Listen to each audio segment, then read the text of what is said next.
मोदी जी बैठे बैठे बोर हो रहे हैं, अंताक्षरी खेलें क्या? टाइम पास हो जाएगा।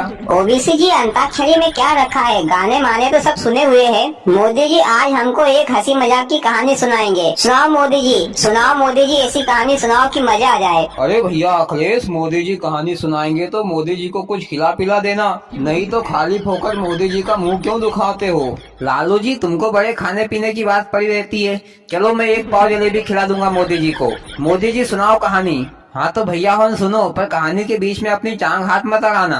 कहानी तो मैं तुमको ऐसी सुनाऊंगा कि तुमको भी मजा आ जाएगा। मजा नहीं आया तो मेरा नाम बदल देना। बहुत पुराने समय की बात है। एक गांव था। उस गांव में बुद्धू राम नाम का एक आदमी रहता था।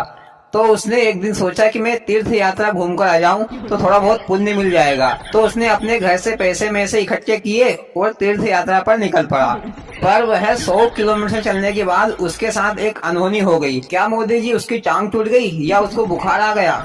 ओबीसी जी, तुमको बड़ी जल्दी है कहानी सुनने की। जरा अपने मुंह को तो बंद कर लो और ध्यान से सुनो। रोको मोदी जी, मेरा मतलब कि इस कहानी सुनाओ।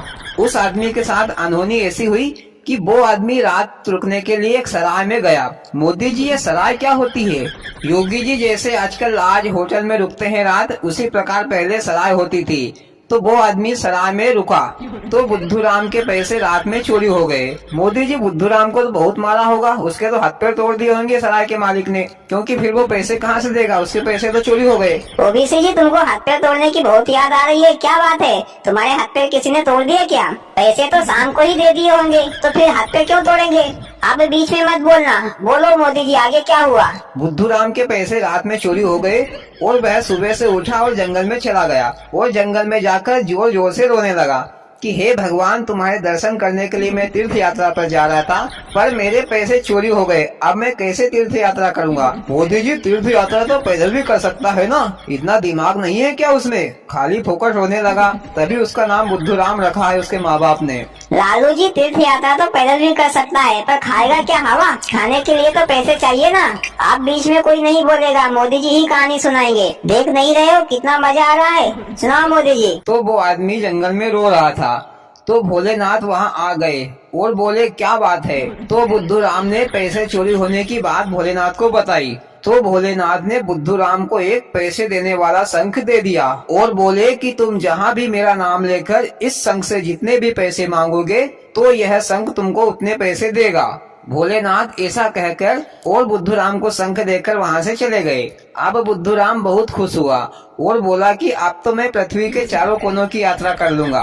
और बुद्धू राम यात्रा के लिए आगे चल पड़ा। चलते चलते फिर उसको रात हो गई। फिर वह एक सराय में रात रुका और शंख को रखकर शंख से पैसे मांगने लगा। बुद्धू राम ने अपनी जरूरत के हिसाब से शंख से 1000 रुपए मांगे तो शंख ने उसे तुरंत 1000 रुपए दे दिए। ये सब सराय का मालिक देख रहा था। तो सराय के मालिक ने सोचा क्यों नहीं मैं इस आदमी का ये शंख चुरा लेता हूँ, तो फिर मुझे कोई काम करने की जरूरत ही नहीं पड़ेगी। तो सराय के मालिक ने वो पैसे देने वाले शंख को चुरा लिया। सुबह हुई तो बुद्धू राम ने देखा कि उसका शंख उसके पास नहीं है। तो फिर बुद्धू राम उठकर जंगल में चला गया और जाकर जोरों से रोने लगा। तो बुद्धू राम की रोने की आवाज सुनकर भोलेनाथ आ गए और बोले क्या हुआ? तो बुद्धू राम ने भोलेनाथ को अपनी सारी बात बता दी। फिर भोलेनाथ ने बुद्धू राम को एक दूसरा शंख दिया। उस शंख का नाम था ढपोल शंख और बोले कि मेरा नाम लेकर इस शंख से तुम जितने पैसे मांगोगे तो ये शंख जोर जोर से चिल्लाएगा कि तुम 1000 क्या 10,000 रुपए मांगो, 10 लाख रुपए मांगो, अभी देता हूँ। पर ये शंख पैसे में से तो देगा नहीं, सिर्फ खाली फोकट की बकवास करेगा। ऐसा कहकर भोलेनाथ ने बुद्धू राम को शंख दिया और वहाँ से चले गए। तो फिर बुद्धू राम उसी सराय में रात रुका जहाँ उसका पहले वाला शंख चोरी हुआ था। तो रात में बुद्धू राम ने ढपोल शंख से पैसे मांगे कि मुझे 10,000 रुपए चाहिए। तो ढपोल शंख जोर से चिल्लाया, अरे 10,000 क्या 10 लाख रुपए मांगो, 10 लाख क्या 10 करोड़ रुपए मांगो, अभी देता हूँ।